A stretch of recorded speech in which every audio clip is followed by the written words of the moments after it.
Dostlar salam və hər zaman kimi hər vaxtınız xeyir olsun. Bir bit söhbət buraxılışının 3-cü bitində hər birinizi xoş gördük. Azerselin ekskluziv təqdimatında bizim yayımları izləyirsiniz və bu dəfə də söz verdiyim kimi üzdə olmayıb amma arxada çox iş görən bir nəfəri dəvət eləmişəm. Uzun illərdir tanışlığımız var. Elektronika sahəsində çalışır, elektronika mühəndisi kimi qeyd eləyəcəm, amma daha doğrusunu özü təqdim eləyəcək. Həqiqətən çox maraqlı işlər var. İstəsəniz Apple Podcast'dan və yaxud da ki Spotify-dan bizi dinləyə bilərsiniz və yaxud da ki YouTube-dan canlı formada indi izlədiyiniz kimi izləmək mümkündür.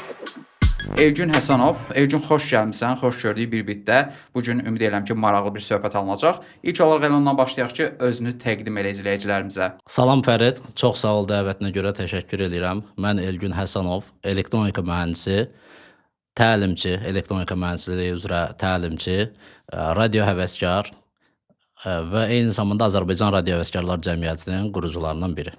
Elgün, elektronika mühəndisi deyəndə nə başa düşülür? Yəni izləyicilərə tam aydın deyil. Yəni bizi izləyən ola bilər ki, texniki insanlar olmasın. Yəni elektronika mühəndisi. Yəqin ki, sən ətrafında ən çox verilən suallardan. Tefalı gətirib düzəltdirmək istəyənlərsə olur. Uşaqlıqdan çox olub.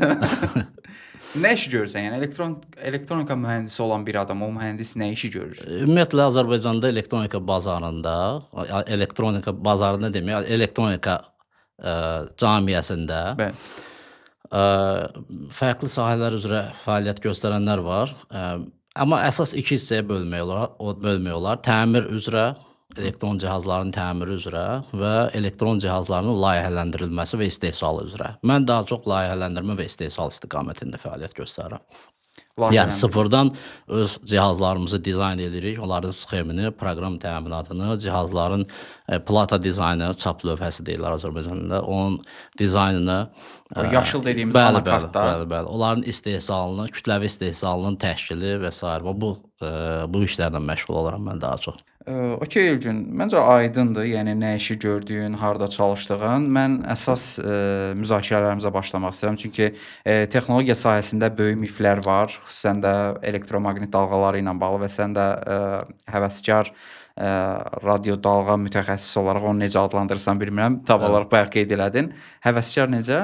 Radio həvəskar. Radio həvəskar. Radio həvəskar olaraq ümid edirəm ki, bu növbəti dəqiqələrdə mənə maraqlı olan suallara, izləyicilərimizə də maraqlı olan suallara cavab tapa biləcəyik. Ümumiyyətlə insanlarda radio dalğalara qarşı böyük bir xof var, qorxu var. Bəlkə də görə bilmədikləri bir şey olduğundan dolayı belədir. Amma halbuki radio dalğalar həyatımızın hər yerində var. Yəni smartfonlarda olsun, rabitə cihazlarında olsun, hər yerdə biz radio dalğaya rast gəlirik. Ümumiyyətlə sən bu radio dalğa terminini, anlayışını necə izah edə bilərsən ki, adi bir istifadəçi bunu başa düşsün? Maraqlıdır. Mümkün qədər sadə danışmağa çalışacağam. Ümumiyyətlə mən 10 ildən çoxdur, 2012-ci ildən peşəkar olaraq elektronika sahəsində fəaliyyət göstərməyə başlamışam. 13 il təxminən və son 3-4 ildə isə elektronikanın radiotexnika istiqamətinə yönəlmişəm. Bu mənim üçün çox maraqlı sahədir. Və burada hal-hazırda yeni öyrəndiyim şeylər, mövzular daha çoxdur. Ona görə ümumiyyətlə mən öyrənməyi sevdiyim üçün, burada da yeni şeylər çox olduğu üçün mənə daha çox cəlb edir. Və 3 ildən çoxdur ki, həm də lisenziyalı radio həvəskar kimi fəaliyyət göstərirəm. Burada radio həvəskar deyəndə Azərbaycan dilində biraz belə ciddi baxmırlar. Amma lisenziyalı olduğuna görə, yəni bu bir dövlət tərəfindən qazandırır. Ümumiyyətlə Azərbaycanda və dünyada radio həvəskarlıq dövlət tərəfindən nəzarət olunan bir fəaliyyətdir. Bu bir hobbidir əslində, amma elə bir hobbidir ki, təsəvvür edin, dövlət tərəfindən lisenziya verilir. Və hər bir radio həvəskara çağırış siqnalı, call sign deyirlər, ayrılır. Bu radio həvəskarlıq məsələsində yenidən qayıdarıq, əsas suala qayıdarıq. Məncə elə buradan davam eləyək. Radio həvəskarlıq, bütün dünyada radio həvəskarlar var və belə bir maraqlı bir anlayış var, bir deyim var. Hansı ölkədə texnologiyanın nə qədər inkişaf elədiyini bilmək istəyirsənsə, o ölkədə olan radio həvəskarların sayına bax. Hələ belə bir metrik də var, hə? Bəli. Dövlət tərəfindən lisenziya verildiyi üçün sayı da bilmək təbii. Nə qədər var bizdə? Bizdə 70 civarı lisenziyalı radiohəvəskar var, amma onların içində aktiv fəaliyyət göstərən 15-20 nəfər maksimum olar. Və o 70 nəfərə baxsan bəlkə də akademik səviyyədə olan insanlardır, yoxsa Ümumiyyətlə radiohəvəskarlıqda hər sahədən insanlar var. Offroadla məşğul olan insanlar var, mühəndislər var, müəllimlər var, həkimlər var, dövlət işçiləri var və s. hər sahədən ola bilər. Dünyada hətta krallar olub radiohəvəskar, yəni belə məşhurlar çoxdur. Biraz Google-da axtarsanız çıxacaq. Yəni belə deyək, radiohəvəskar olmaq üçün məcbur deyilsiniz, mühəndis olasınız, amma hobbi olaraq bu mühəndislik sahəsində olan bir hobbidir. amma mühəndislik bilikləri lazımdır da. Yəni bəsit bir insan, məsələn mən radio həvəskar ola bilərəm, ya izləyicilərimizdən biri radio həvəskar ola Elə bilərmi? ölkələr var ki, orada 13 yaşından etibarən radiohəvəskar lisenziyası almaq olur. Bayaqki o məsələnin bir dənə fikrimi tamamlayım. O lisenziyalı radiohəvəskar sayına baxaq, texnoloji inkişafı bilmək istəyiriksə. Məndə elgunhasan.com reklam olsa da deyirəm. Öz bloqumda orada bununla bağlı kiçik bir məqalə paylaşmışam. Orada statistika var. 2010 IARO-nun International Amateur Radio Unit onun o qurumun deməli paylaşımı var. 2017-ci il statistikası. Bəli. O statistikaya əsasən birinci yerdə Yaponiya durur. 1 milyon nə qədər radio həvəskar var. 1 milyon radio İndi 2 həvəskar var. milyonu keçmiş olar böyük ehtimal. Lisenziyalı. Bəli. Amerikada da onun yarısı qədər olar. O 100 belə statistika ilk 100 ölkəni göstərir. Çox təəssüf ki, o ilk 100-də yoxuq biz. Və elə bu səbəbdən də biz radio həvəskarlığı inkişaf elətdirmək üçün əlimizdən gələni eləyirik və bir neçə il bundan qabaq Azərbaycan Radio Həvəskarlar Cəmiyyətini qurmuşuq.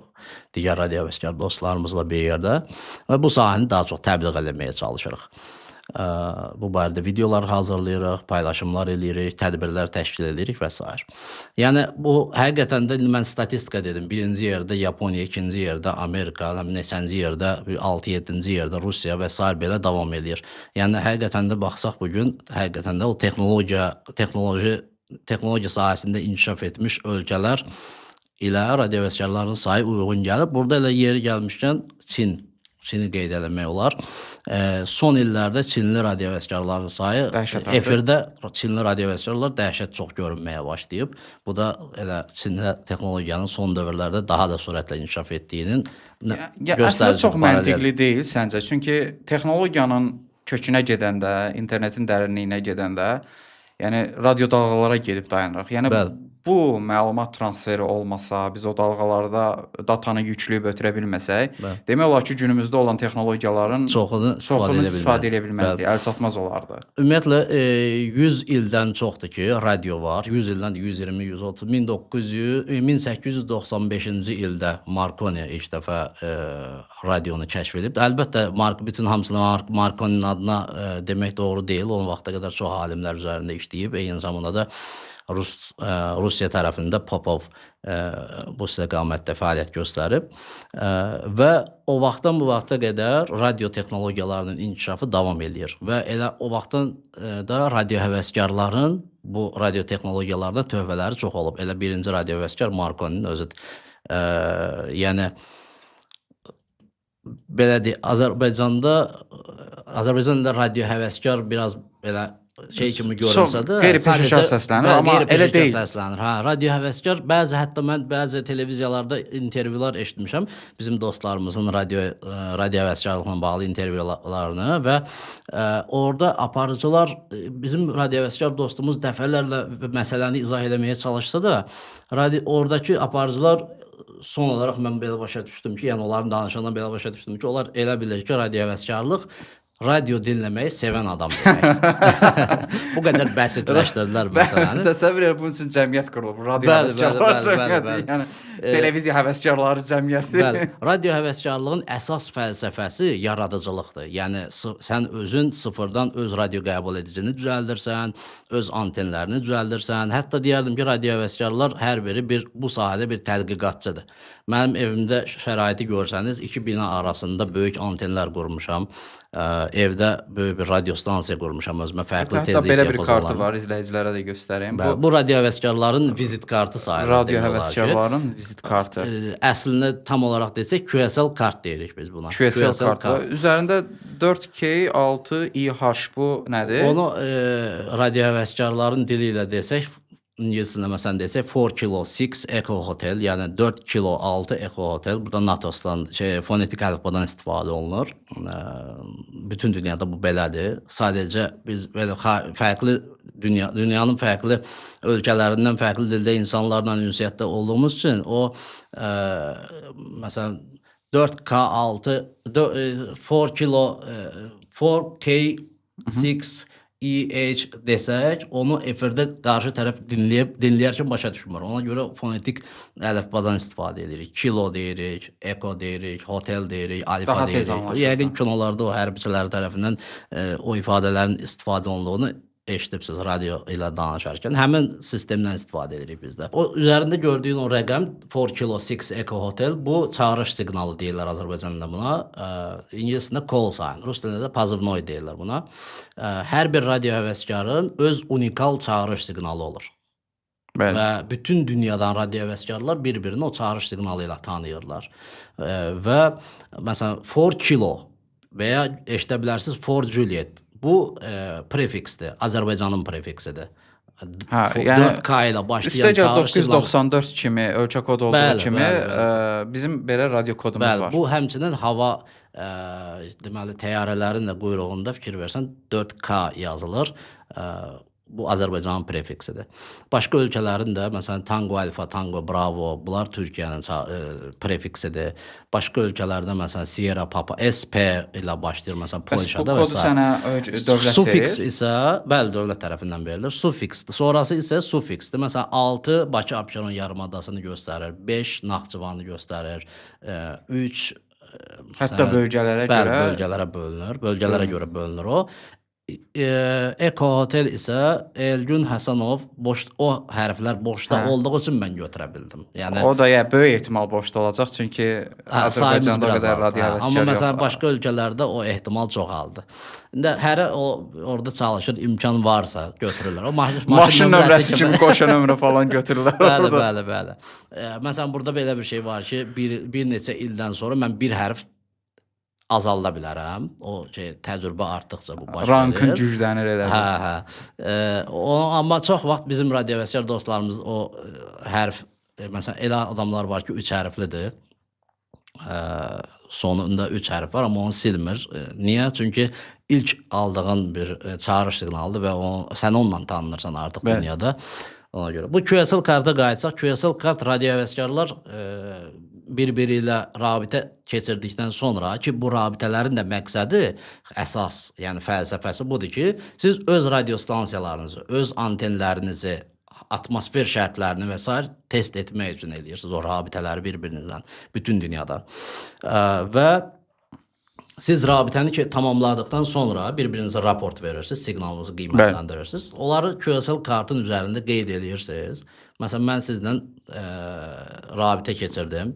Yazıram, sizin çağırış siqnalınızı yazıram, raportu yazıram və poçtadan göndərim sizin ünvana. Mənim QSL kartım çatandan sonra siz də öz QSL kartınızı mənə göndərirsiniz. Bu şəkildə QSL kartlar. Bu community mədəniyyətidir də. Bəli, tamamilə doğrudur və bu bir ənənədir. 100 ildən çoxdur ki, bu ənənə davam edir. Və QSL kart kolleksiyadarları da var. Elə radio həvəskarlar var ki, minlərlə QSL kartı var. Müxtəlif ölkələr, Yaponiyadan gəlib, Avropanın müxtəlif ölkələrindən gəlib. Hətta girib eBay-də yazsanız QSL kart, orada 50 illik, 60 illik, 30 illik QSL kartlar var ki, sahibi dünyasını dəyişib, amma o QSL kartlar satışdadır. Yəni 5 dollar, 10 dollar, 100 dollara kimi fərqli qiymətlər. Bu arada rəhmətə gedən şeylərə isə, radio həvəskarlara isə Silent K deyirlər. Yəni susmuş açar. Əslində sistem var. birinci şeyi izah eləyək. Yəni Radio dalğaları radio haqqında. dalğa nədir? Yəni tam aydın olsun. Dəyişən cərəyan var, sabit cərəyan var. Bəli. Dəyişən cərəyan, sabit cərəyanı qısaca tərif demək istəyirəm. Sabit cərəyan budur ki, cərəyan, yəni o elektrik cərəyanının digər bir vahidi də voltdur, gərginlik. Zaman keçdikcə sabit cərəyanda, zaman keçdikcə qiymət və istiqamət dəyişmir. Yəni 5 voltluq bir cərəyan birinci saniyə, ikinci saniyə, üçüncü saniyə dəyişmir. 5 volt olaraq qalır. Məsələn, kompüterin USB portundakı gərginlik. Bir də var dəyişən cərəyan. Zaman keçdikcə istiqaməti və qiyməti dəyişir davamlı olaraq. Bir sinus təsəvvür edin, davamlı olaraq artır, azalır, eyni zamanda da qrafikin aşağısına düşür. Yəni istiqaməti dəyişir. AC. AC, bəli. Evdə istifadə elədiyimiz cərəyan. Bəli. Orada dəyişən cərəyanda bizim istifadə etdiyimiz, elektrik şəbəkəsində istifadə etdiyimiz cərəyanın iki parametri var əsas. Bir onun gərginliyi, bunu hamı bilir, 220 volt. Digəri isə onun yanında çox vaxt gördüyünüz 50 Hz. Bunu digər ekran texnologiyalarında da eşitmiş olarsınız. 60 Hz, 50 Hz və s. 50 Hz. Buna deyirlər tezlik. Zaman keçdikcə o rəqslər, siqnal dəyişir, o dəyişən cərəyan dediyimiz o dəyişmə. Tezliklə ifadə olunur. O rəqs, yəni nə qədər bir saniyədə nə qədər çox istiqaməti və qiyməti dəyişirsə siqnalın, o zaman tezlik artmış olur. Bəli. Tezlik artmış olur. Aşağı tezlik və indi bu əsas maraqlı hissəsi budur. Dəyişən cərəyan və tezlik. Fərqli tezlikdə elektrik cərəyanları var. Şəbəkəmizdə 50 Hz-dir. Bu standart. Bəzi ölkələrdə də 60 Hz-dir. Bu da o ölkələrin standartıdır. Amma budur, 50 və 60 Hz. Amma daha yuxarı tezliklər varmı? Bəli, var. Məsələn, biraz daha yuxarı tezlik. Məsələn, dəyişən cərəyan mühərrikini, dəyişən cərəyan mənbəyinə qoşsanız, o başlayır o tezliyə uyğun, 50 Hz tezliyinə uyğun şəkildə motor müəyyən sürətlə fırlanır. Siz əgər tezliyi bir şəkildə nə eləsə artıra bilsəniz, əvvəllər bu biraz çətin idi, amma indiki dövrdə inverter deyilən cihazlar var, VFD, Variable Frequency Driver. Dəyişən tezlik sürücüsü. Onunla sürəti, tezliyi artıra bilirsiniz. Tezliyi artdıqca motorun sürətini artırırsınız.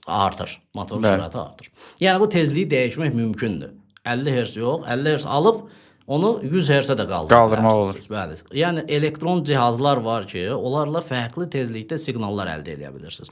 Cərəyanlar əldə edə bilirsiniz. İndi gəlirik yavaş-yavaş. Tezlik artır, hara qədər bu artır? Yəni 100 Hz. 1000 Hz oldu 1 kHz. 1500 Hz 1,5 kHz. Deməli 1000 kHz oldu 1 MHz. 1000 MHz oldu 1 GHz. Terahertzlərə kimi gedir çıxır bu tezliklər. Yəni təməli nə idi? Dəyişən cərəyan. Kökü yaddan çıxmasın. Siqnalın, sinusun, cərəyanın davamlı olaraq istiqamətin və qiymətin dəyişməsi. Hamısının kökü oradan gəlir. Var elektromaqnet spektr. Bu söz eşitmiş olarsınız. Əlbəttə. Elektromaqnet spektr. Bax, elektromaqnet spektr elə o 50 Hz aşağı tezliklərdən başlayır. Qalxa gedir. GHz-lərə, terahertzlərə kimi gedir. O spektra baxsaq, o spektrdə müəyyən bir mərhələdə siqnal ki döyünür, o dəyişir davamlı olaraq, müəyyən bir həddə çatandan sonra o artıq radiasiya, yəni yayıla bilir. Havada yayıla bilir o artıq. Məsələn, bir parça naqil götürürsünüz, anten özü bir naqildir. Bəli. Və yüksək tezliklə bir siqnal generatorunu, siqnal generasiya edən bir cihazı, o siqnal dediyimiz artıq o dəyişən cərəyana siqnal deyirik. O siqnalı əgər o naqilə qoşsanız, o başlayır ətrafa yayılmağa. Bir neçə metr o tərəfdə bir qəbul edici ilə onu dinləyə bilərsiniz. Deməli, antenlərin də özünün standart ölçüləri olur. Hər tezliyə görə öz antenləri olur.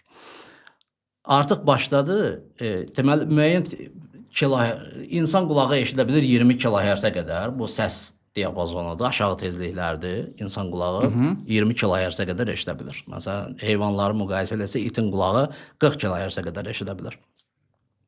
Bu eşitmə diapazonudur, səs diapazonudur. Buradan yuxarı qalxdıqca artıq radio diapazona gəlir çatır. O NASA-nın maraqlı. Əslində radio spektrum yazsanız fərqli şəkillər çıxır. Orada artıq o səs tezliklərindən yuxarı qalxdıqca radio diapazona gəlir. Yəni bayaq dediyim havada yayıla bilən siqnallar. Burada artıq başlayır adlandırılır terminoloji olaraq. Məsəl üçün low frequency, aşağı tezliklər. Medium frequency, orta tezliklər. Gəlir ondan sonra məsələn high frequency. Onlar X-ray-ə falan qədər gedir çıxır da səhv eləmirəmsə. Hara qədər? X-ray falan. Bəli, o mən də ora kimi gedirəm. Qamma şüalanması. HF diapazonu. Bu gün nisbətən az istifadə olunsa da radiovəsicilər tərəfindən çox istifadə olunur. HF yəni high frequency. Bundan sonra deyəcəklərimi çox adam eşidib. HF dediyimiz kimi high frequency bu əhatə edir 1 MHz-dən 30 MHz-ə qədər olan aralığı. Ondan sonra gəlir artıq VHF, yəni very high frequency. Mikrodalğalar hansındadır? Çox yuxarıdadır. Yuxarıda da. Məqsədim var bunları deməkdə, məqsədim var. Very high frequency. Bu hansı diapazondur? Televiziya yayımında istifadə olunur. Bildiyimiz FM broadcasting var, dinlədiyimiz 88 MHz-dən 108 MHz-ə qədər olan aralıq radio dinləyirik maşında, evdə. Həmin o radio yayımları VHF diapazonuna düşür. VHF bandına düşür, very high frequency düşür, bəli. Ondan biraz daha yuxarı, məsələn 400-lərə gəlib çatanda, orada artıq UHF, ultra high frequency-dir. Ultra high frequency-də məsələn mühafizə rasiyalar, hə, əslində VHF-də də işləyən rasiyalar var, amma yəni çox gördüyümüz məsələn ofisantlar istifadə edir ya mühafizəçilər istifadə edir. PMR tipli əl rasiyaları deyirlər onlara. Onlar 446 MHz-də işləyir məsələn. UHF diapazonudur, ultra high frequency. Mobil telefonlar 800 MHz-dən istifadə edir, 900 MHz-dən istifadə edir, 1800 MHz-dən. Bəli, bu da ultra high frequency-dədir. Deməli 800, 900, 1800, 1900. Yəni bu GSM operatorlarının istifadə elədiyi dalğalardan söhbət gedir. Bir tam artıq fikir versənsə 1800-dən sonra deməli 800 MHz var, 900 MHz var. Sonra artıq 1800 MHz dedim. 1800 MHz-ə başqa nə deyə bilərik? Çox uzaqlaşdım. 1800 MHz-ə başqa nə deyə bilərik? 1,8 GHz. Tezlik artdıqca daha çox antena lazım olur. Xeyr, antenin ölçüləri kiçilir. Ölçüləri kiçilir. Bu bir mənalı. Bəs məsafəsi, yaxınlaşması? Uzağa göndərmə qabiliyyəti. Hə, məsələn, mən bildiyim qədər 5G texnologiyasında daha çox, daha yaxın yerləşdirilməlidir. Daha uzaq məsafələrə. Onun da səbəbi var əslində. Yəni, niyə yaxın?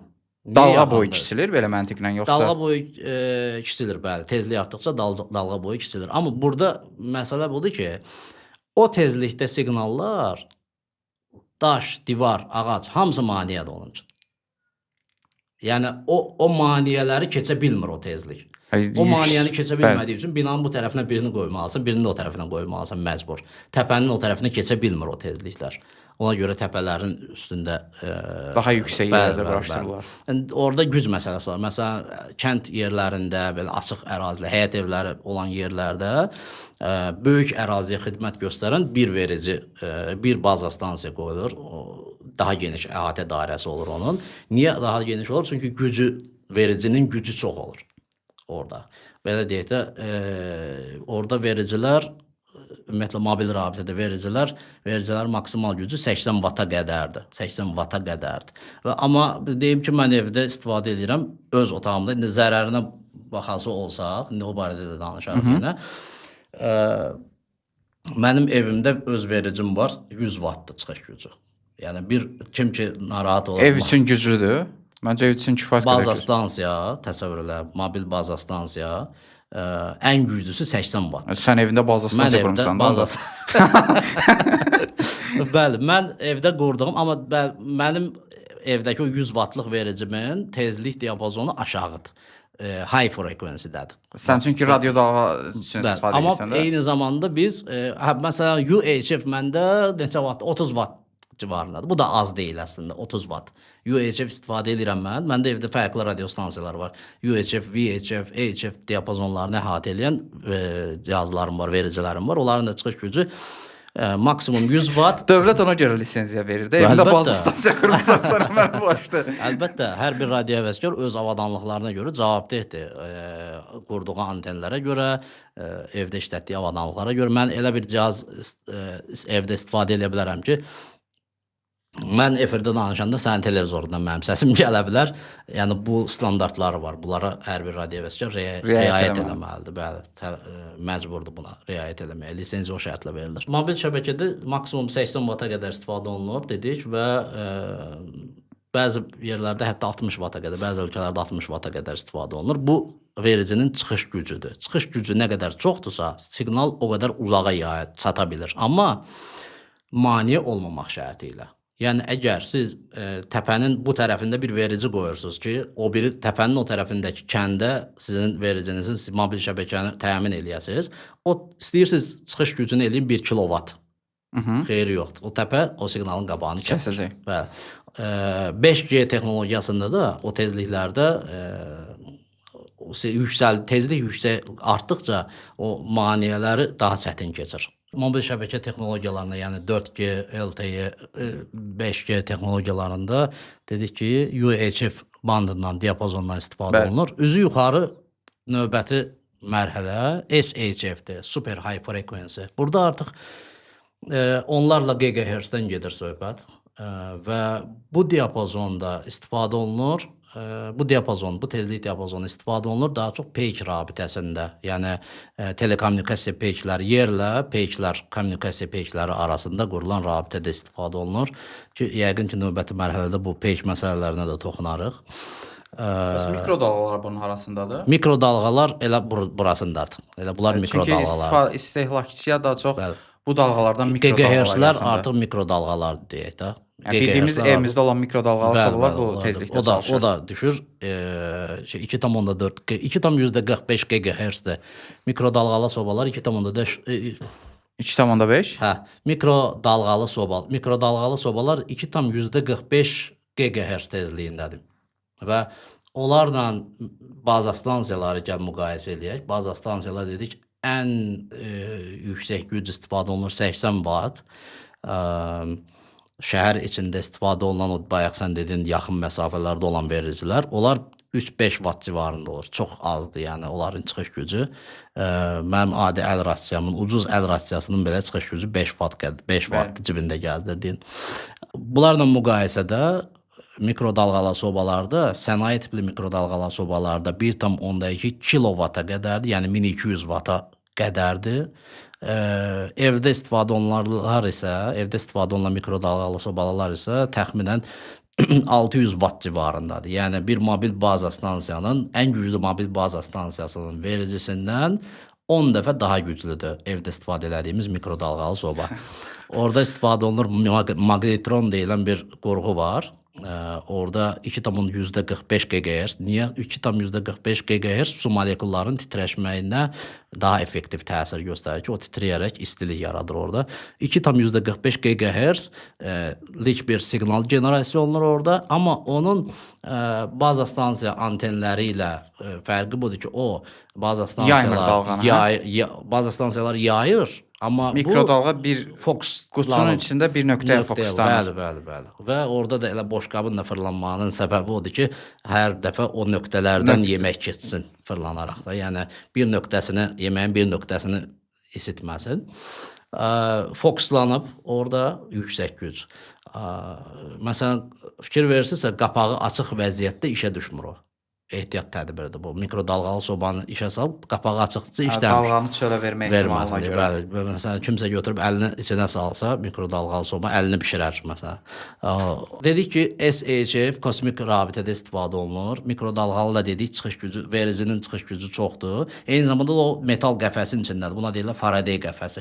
Faraday qəfəsindən çölə elektromaqnit dalğası yayıla bilir. Yəni, evdə olan mikrodalğalı sobaların bizim bədənimizə radiasiya ötürməsi demək olar ki, mümkünsüzdür. Qapalı olduğu üçün mümkün deyil. Həm qapağı açıq vəziyyətdə işləmir, həm qapağını bağlayandan sonra da deyə bilərsən ki, ön, arxa, hər tərəfi metaldır, Faraday qəfəsidir. Diqqətlə baxsanız, şüşə qapağa baxsanız belə setka kimidir, tor kimidir üstü. Bəli. O tor metal naqillərdir, belə simlər keçir oradan. O qəfəs. Bir dənə metal konspiroloji qəfəs sual yaradır. vereyim. Çox yəqin ki, bu dəqiqə bütün izləyicilərin ağlından keçən sual budur ki, o qida, o radiasiyanı belə deyək, udurmu? Udmur. Məntiqlə udmamalıdır. Hərçənd mən atamla bu barədə şeydəyəm, mübahisədir. Atam deyir ki, yox, əgər ziyanı olmasaydı Sovetin vaxtında onu istifadə edərdilər. Sovetin vaxtında icazə yox idi onu istifadə eləməyə. Sübut olunmuş bir Elmi fakt yoxdur bunun, o Bəli. qidanın. Ümumiyyətlə biz nəyisə zərərli olub olmadan necə müəyyənləşdiririk? Elmi faktlarla ya gözün görəcək ki, başına bir iş gəldi. Bunu yedim, nəticəsində. nəsə oldu mənə, Bəli, zəhərləndim. nəsə oldu. Ya da ki, elmi faktlara əsaslanacaqsan. İndiki dövrdə gözlə görmək, yəni o radio dalğaların təsirini gözlə görməyəcəyik, amma demək olar ki, görməyəcəyik. Söhbət aşağı tezliklərdən, yəni bu danışdığımız tezliklərdən gedir, amma ancaq elmi faktlara mən bunun tərəfdarıyım. Elmi faktlar. Tezliyi biraz da qaldıraq. Biraz da qaldıraq tezliyi, bəli. SHF dedik ki, kosmik rabitədə istifadə olunur. Burada mən bir şey də vurğulamaq istəyirəm. Niyə tezliyi yuxarı qaldıra gedirik? Yəni HF-də durmuşduq da gül kimi. Bəli. İnandırım sizə ki, bax bu radio həvəslidir ki, bu radio həvəskarlar bunların üzərində, radio həvəskarlar dediyimiz həm də bu işi sevərək görən mənasını verir. İngiliscəsində amatör radio gedir. Bəli. Burada amatör sözü daha çox bu şey sevən, sevgi ilə görən, sevərək görən mənasını verir daha çox. Biz və dünya radiohəvəskarları da bu texnologiyaların üzərində işləyir və deyərdim ki, bu texnologiyalar üzü yuxarı bunun Amma gedirik də, yəni üzü yuxarı. Bunun bir səbəbi olmalıdır. Niyə 4G-dən 5-ə keçdik? Səbəbi odur Sürətli ki, data transferi. sürətli data transferi. Amma necə sürətli data? Niyə? Yəni tezlik qalxanda nə olur ki, sürət artmış olur. Yəni siqnal bəli, dəyişən cərəyan siqnalı, başda dediyimiz dəyişən cərəyan siqnalı daha tez istiqamətini və qiymətini dəyişir. Doğrudur, amma bu biraz daha belə texniki müzakirə mövzusudur. Çox dərinə getməsək də mən deyim ki, tezlik yuxarı qalxdıqca informasiya göndərmək üçün bizim bandwidth dediyimiz zolaq genişliyini artırmaq imkanımız var. HF bandında 30 MHz başından sonuna HF bandı high frequency 1 MHz-dən 30 MHz-ədir diapazonun özü. Yəni və burada biz informasiya ötürərkən biz 3 kHz-lik zolaq genişliyindən istifadə edirik radio həvəskar olaraq. 3 kHz insan səsini ötürə bildiyimiz bir zolaq genişliyidir. Telekommunikasiyada ən çox istifadə olunan zolaqdır bu. 3 kHz səsli rabitə üçün. Amma SHF-lərə gəlib çatanda orada zolaq genişliyinin özü elə 100 MHz-lərə gəlib çatır. Təsəvvür elə. Bax, bir dənə diqqət elə. Mən deyirəm ki, HF bandında ümumi ayrılmış diapazon, yəni o band özü 1 MHz-dən 30 MHz-ə qədərdir. Amma SHF-də bir kanalın zolaq genişliyi 30 MHz-dən böyükdür. Daha artdı da. Yəni oradakı bir kanal HF-də bütöv diapazonu əhatə edir. Yəni məntiqlə biz 5G-yə keçid edəndə daha sürətli internetdən download ediriksə, bunun səbəbidir. Yəni texniki izahı budur. Avtomobil yoluna baxsaq əgər, avtomobil yoluna izah edəsək, biri var ki, 1 zolaqlı yol, bir də var 5 zolaqlı yol, 5 zolaqlı keçiriciliyi artıbdır. Bəli, o zolaqları da artıra bilməyən yeganə yolu daha yüksək tezliklərdə işləməkdir. Səncə bu tezliyi hara qədər qaldıra biləcəyik? Yəni Ümumdünya Səhiyyə Təşkilatı bizə çox yaxşıdır. Bunun cavabı hazırdır.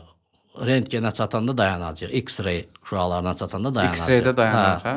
Bu spektr davam edir hələ. Bax, SHF dedik ki, kosmik rabitədə istifadə olunur. SHF-dən sonra dərhal gəlir bizə vacib lazım olan visible band. Görünə bilən elektromaqnet dalğaları, işıq. Təsəvvür edin ki, geniş bir radioelektromaqnet spektri var, zolağı var. İnsanın gözünün, insan eşidir aşağılarda, lap aşağı tezliklərdə, lap oradan başlamışdıq spektrə. Amma ortalarda görürük. 20 kHz-ə qədər. Ortalarda isə görə bilirik artıq. O elektromaqnet dalğanı görməyə başlayırıq. Eşitdiyimiz mexaniki dalğalardır əslində, amma yəni müqayisə demək olar ki, eyni şeyə gəlib çatır nəticə olaraq. Göz isə dedik ki, gəlir artıq SHF-dən yuxarı visible band deyilən bir terahertzlərə gəlib çatır, səhv eləmirəmsə orada. İşıq şüalarını görürük. Hardan başlayır? Fizikadan çox adamın bildiyi kimi deməli infrared, yəni qırmızıdan aşağı Bəli. infrared görmürük. İnfraredi gözümüz görmür. Kameralarda, gecə görmə Kameralarda amma istifadə görsənir. olunur. Bəli. Ümumiyyətlə elə görsənir deyə gecə görmə kameralarında infrareddən istifadə edirlər. Gecə görmə kamerası necə görür? İnfrared işığı verirsən, Götürür. əks olunur kamera o işığı onun əsasında görür ətrafı. Amma həmin vaxt biz görə bilmirik. Bəzi kameralarda zəif qırmızı işıq yandığını görürük. Amma biz onu zəif görürük. Əslində güclü elə bir projektor yanıb orada, elə təsəvvür elə. Amma infraqırmızı olduğu üçün bizim gözümüz o bandı görə bilmir. Elə bil ki, necə qulağımız 20 kHz-dən yuxarını məsələn eşitmir artıq.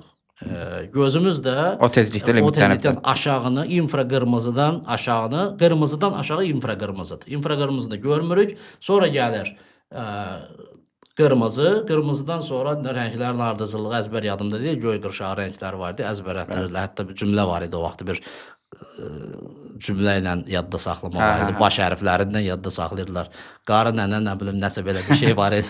Belə bir cümlə var idi. Fizika müəllimimiz o vaxt öyrətmişdi. O spektrdə baxırıq, gəlir, rənglər dəyişir, bənövşəyiyə çatır. Bənövşəydən yuxarı ultra bənövşəyidir artıq. Onu da görmürük. Bənövşəyini görürük, ultra bənövşəyini görmürük. Ultra bənövşəyi də öz içində bölünür. Üzü yuxarı, tezliyi arta gedir. Ultra bənövşəyi şüalardan etibarən artıq ziyanı başlayır insana. Hələ ona görə də deyirlər ki, məsələn, ultra bənövşəyi gün altında ya da svarkaya baxma. Ultra bənövşəyi şüalar ziyan. Gözü katarakt nədir o xəstəliyində həkimlər daha yaxşı bilər. Xəstəlik. Yəni gözü məhv eləyir o şüalar. Məsələn, günəşdən gələn dalğalar. Günəşdən görülən spektra aiddir də. Görünməyən də var onun içində. Hə, görünən də var, görünməyən də var. İnfraqırmızı da var onun içində, ultra bənövşəyi də var onun içində. Biz görünənini görürük, qalanını yəni, görmürük. onda məntiqi olaraq biz gün ərzində elə günəşdən gələn şüalanmaya birinci məruz qalırıq. Günəşdən gələn, indi evimizdəkiləri sayırsaq, bax, GPS peyklərindən gələn siqnallar var. Məkan göndərir bir-birimizə. Nəyin hesabına göndəririk? Orbitdə hərəkət edən GPS peyklərinin hesabına göndəririk. Onlardan gələn radio siqnalları vasitəsilə sizin yerdəki ən az 3 dənə peykdən gələn radio siqnalını telefonunuz qəbul edir və yerdəki koordinat nöqtənizi müəyyənləşdirir. O siqnallar, Wi-Fi, Bluetooth, əl rasiyaları, FM broadcasting 88. Məndə Starlink var, nə bilim Tesla var. Bu arada Starlink videona baxdım. Yaşamayayım orada. Bəli. Yəni siz qaçmağa çalışsanız da qaça bilməyəcəksiniz. Onların təsirinə məruz qalacaqsınız. Amma onların hamısı standartlar var. Birazdan yəqin buna gələcəyik. Və bundan yuxarıya doğru Bundan yuxarı biz harda dedik? Günəşdən qaldıq. Günəşdən gələn şüaları deyirdin. Günəşdən gələn şüalar infraqırmızıdan ultra bənövşəyiyə və daha bizim gördüyümüzdür. Ondan daha çox olanı var. Bəs yaxşı, onlar niyə bizi məhv eləmir? Kosmik şüalar da var, ora gəlirik birazdan. Çünki yerin ionosfer təbəqəsi onların qarşısını alır və digər qatlardan keçərkən bir çox elektromaqnit dalğalar gəlib yerə çatmır. Bəli.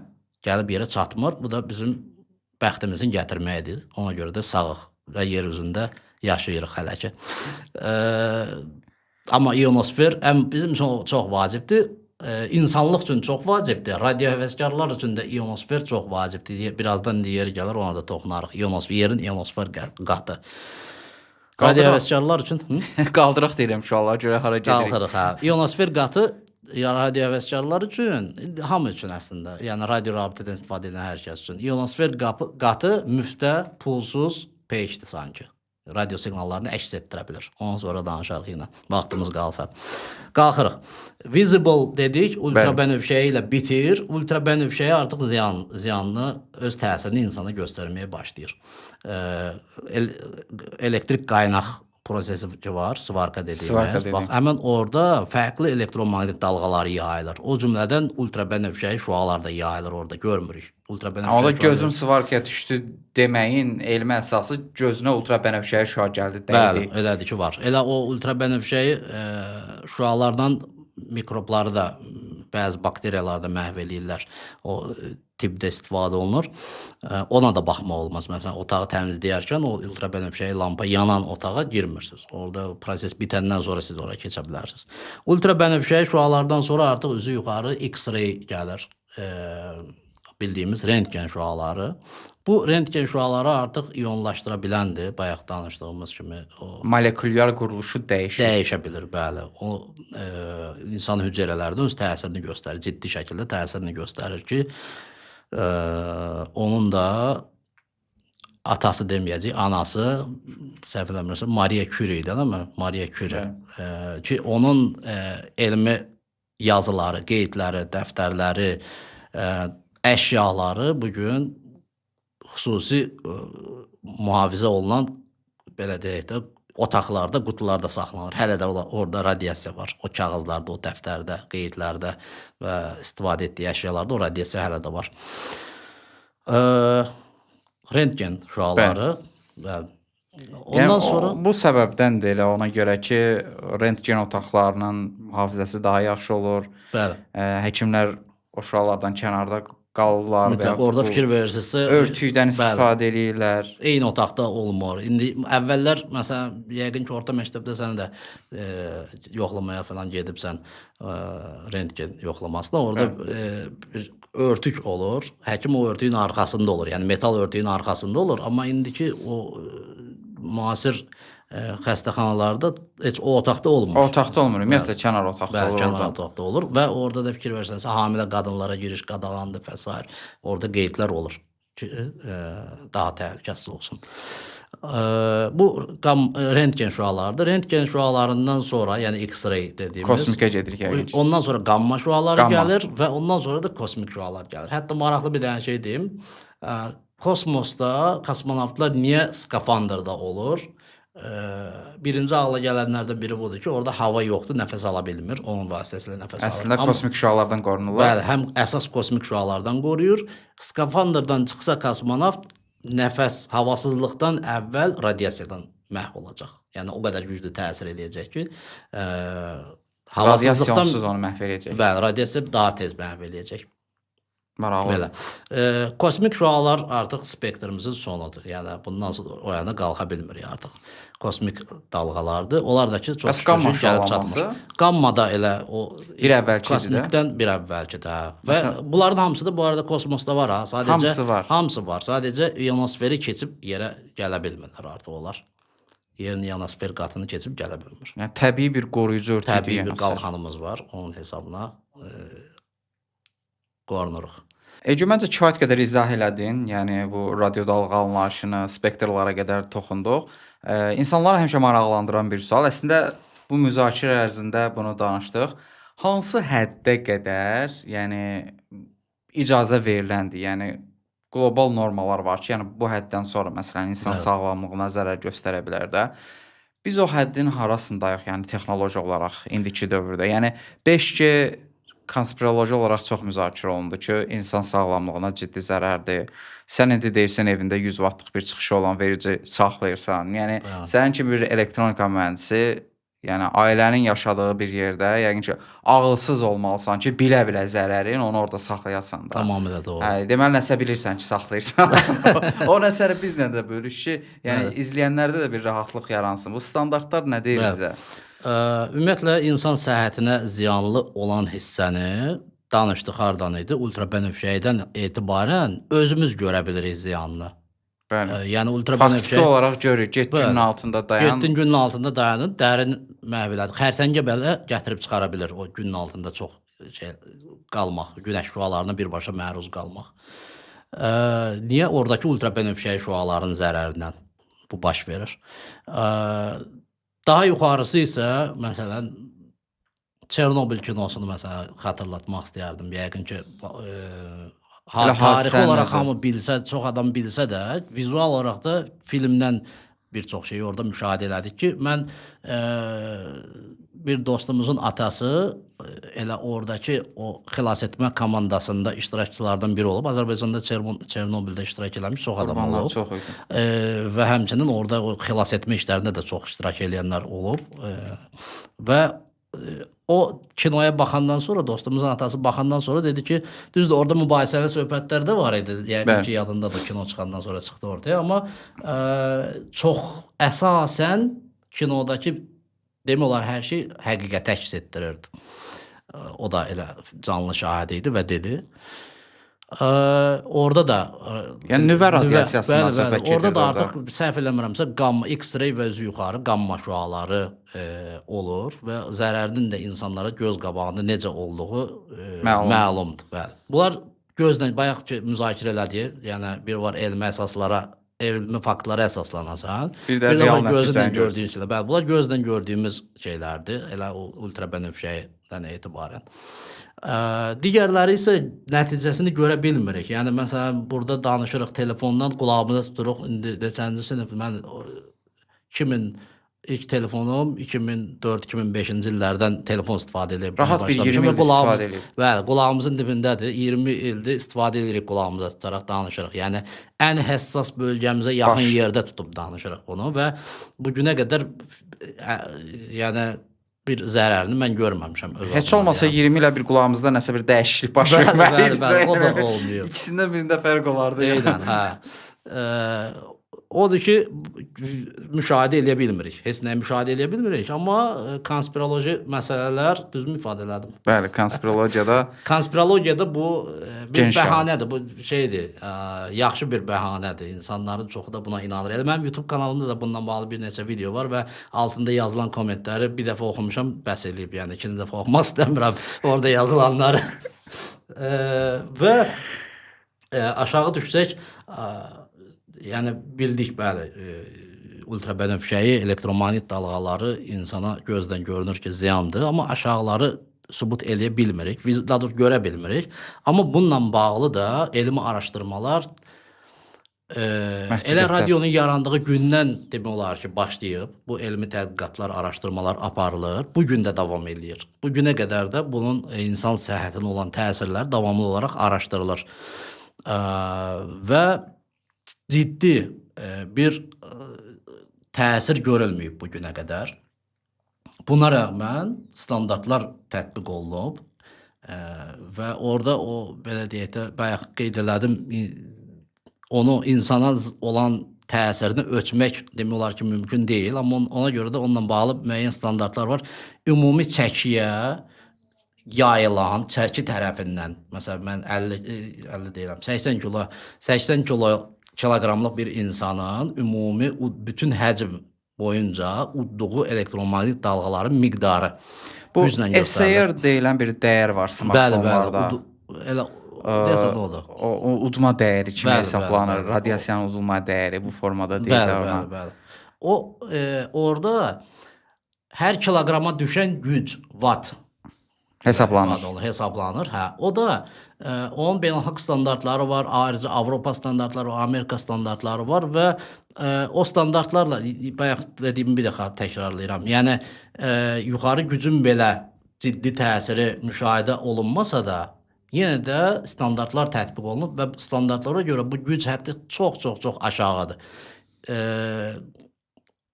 Deməli, bayaq qeyd elədim, siz o sahədə fəaliyyət göstərən bir mütəxəssis kimi sizin məruz qaldığınız o elektromaqnit dalğaları, o sizin səhhətinizə zərərli deyil o. Amma o mütəxəssisdir da. Hər sahədə işləyən var. Ona məruz qalan insan. O şüalanmaya belə deyək, məruz qalan insan. Ona belə ziyanı yoxdur. Faktiki olaraq elmi faktı yoxdur bunun ki, ona zərəri olsun. Amma ehtiyatən onun məruz qaldığından da 5 qat aşağı digər insanlar məruz qalır gün ərzində. Və xüsusilə də şəhər yerlərində bu vericilərin çıxış gücü, fikir ver, bu dediyim də ən yüksək güclü vericiyə aid. Ən yüksək həddinə aiddir. 60 wattlıq dediyim o ehtiyat limiti o 60 wattdır. Heç şəhər içində insanların çox olduğu yerdə isə o daha aşağı gücdədir. Yəni 2-3 watt, 5 watta qədər olur təxminən bu vericilər. Yəni şəhərin içində insanlar daha az məruz qalır ona.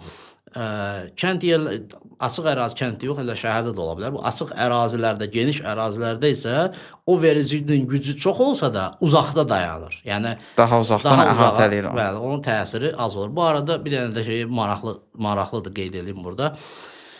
Mobil telefon baza stansiyaya qoşularkən, yəni zəng gələrkən böyük güc 2 vata qədər güc yayılır oradan. O da çox azdır ha, yəni 2 watt çox elə bir ciddi bir güc deyil.